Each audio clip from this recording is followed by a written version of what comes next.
Hey, it's Chris. iPadOS 16 finally lets us edit and unsend messages. Yes, it will let us transfer our FaceTime calls from the iPad to a nearby iPhone. Very convenient. And of course, it'll let us do things like straighten out crooked text, right? Like here I am in the Notes app, and I'm gonna select this crooked text and tap on it, slide over here to straighten, and voila. But I know it's hard to, number one, just know about all the new features, and number two, to even remember any of those. So today I'm gonna go through some of my favorite tips. All right, so here we are in Apple Notes. One of my favorite new features in iPadOS 16 is the ability to be able to dictate while typing all at the same time. So you can see I've got dictation running right here.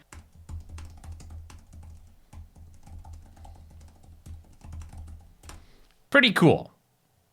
But this also works with Scribble. So I can get the Apple Pencil out, get my Scribble tool, and dictate all at the same time. Sometimes it works best to type, sometimes it works best to speak, sometimes it works best to scribble. Now you can do them all without having to switch back and forth between modes. In fact, when you select the Scribble tool now, there's actually a new dictation button that pops up to make this even easier. Of course, Stage Manager is one of the all-time most powerful tools to ever come to iPadOS. And it's great for the obvious reasons. Obviously, overlapping windows, being able to rearrange them, as well as external monitor support. And I actually made a whole video about using the iPad Pro with Stage Manager with an external display, which I'll link up in the description if you want to check it out. But one of my favorite features of Stage Manager is simply to be able to have 4 different apps open on the screen all at the same time. That's something that you didn't used to be able to do. I used to just pray for 3. Now I've got 4. So I got Safari, Discord, and got a mood boarding app here and my Apple Notes, which is great then for being able to drag and drop stuff between open apps. And just so you can see what it looks like, here's what it looks like to have 3 apps open side by side with Stage Manager. Now, of course, Stage Manager only gets better when you can show more on the screen at a time. That's why I love the new display zoom feature. So if you head into settings and then display and brightness, scroll down a little bit and see display zoom there. I've got it set on more space right now. This makes such a difference when you enable this. So you can see in the screenshot here how much fit before I had more space enabled, and then how much more you can actually see once more space is enabled in display zoom. Very cool. Might as well take advantage of all that great screen real estate. Now, Stage Manager does have some options that let you tweak it, kind of tune it to your preferences. If you go into your settings and then Control Center, make sure that you've got Stage Manager enabled as one of the buttons in Control Center. And then when you swipe down to activate Control Center from the top right corner, you're gonna see that you can turn Stage Manager on and off with this button, but also if you long press on it or 3D touch, then you can turn on or off the dock or the extra apps, your recent apps that show up over on the side. But let's not forget about the Files app, because it's one thing that's sort of held back iPad users from really being able to do things that they've been used to doing over on the Mac side of things. So here I am in the Files app and I've got the column view enabled. I'm gonna kind of just swipe over here and show you that now I can actually select 2 files and right click and say new folder with 2 items. I love this feature. I use this on the Mac all the time. Really great way to just organize stuff. Another thing that a lot of people don't realize exists now is quick actions. So if I actually long press or right click, I'm gonna get some quick actions, this little magic wand icon. And the quick actions menu is gonna change contextually depending on the type of file that you're looking at. So you can see I can mark this up, rotate it, I can create a PDF, I can convert this image too. So if I have something that's a JPEG and I need to turn it into a PNG or a different file, I can easily do that. The other thing that's really cool is that I can remove a subject from its background by going to quick actions right within the Files app and saying remove background. So I'm not even in a photo editing app or anything, right? But what that does is it creates a duplicate file, which you can see here. Here's the original, and then also here is that duplicate with the removed background. I can just copy this and paste it somewhere else now. Something else from the Mac world that people have missed is the ability to view and change file extensions in the Files app here. Well, that's been fixed as well. So the button in between the select and this new folder button here can be long pressed, and you can say view options and show all extensions. Now all of a sudden, I'm seeing that this is a PNG image here, and that can be super helpful because of course, not all file types are created equal. Sometimes you need to know. Another cool little feature that I don't want people to miss is the ability to shrink down an image. So this is obviously one of the Daily Tech Punk Cities wallpaper items here, but if I select that and hit the little 3 dots here, the ellipses, I can say compress, and that is gonna give me a smaller zipped version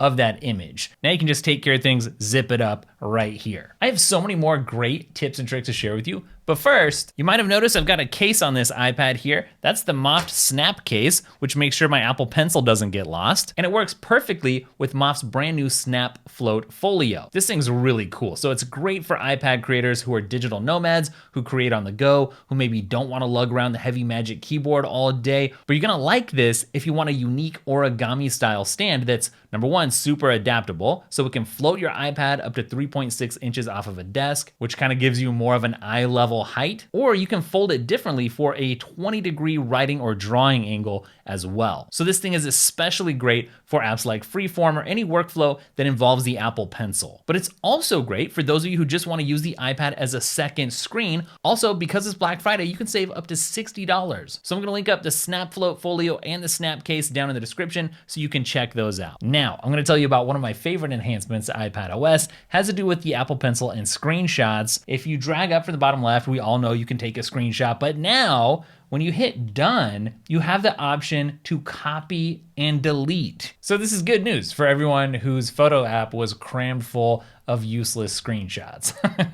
Much better. If you've been paying attention to the channel at all lately, you know I'm really excited for Apple's new Freeform app. And I've already made a whole video that covers like everything that you can do with Freeform. It's very powerful. But one thing that we haven't covered are the Freeform settings. So if you go into settings and select Freeform, there's a neat option here called select and scroll, which when you turn that on, it lets you use your Apple Pencil for selecting objects and scrolling the board. So in the recent past, one of the big updates to Safari has been the addition of tab groups to help us manage our tabs and web browsing. So if I open up my sidebar here, you'll see I've got a tab group here called Apple Blogs, which when tapped will open up a bunch of different Apple blogs. What's new here though is the ability to collaborate. So if you're working on a research project with somebody, for instance, or a group of friends, you can come in and long press on your tab group there and hit share. And when you share these tabs to somebody else, all the tabs are, yes, gonna open up on their device or devices,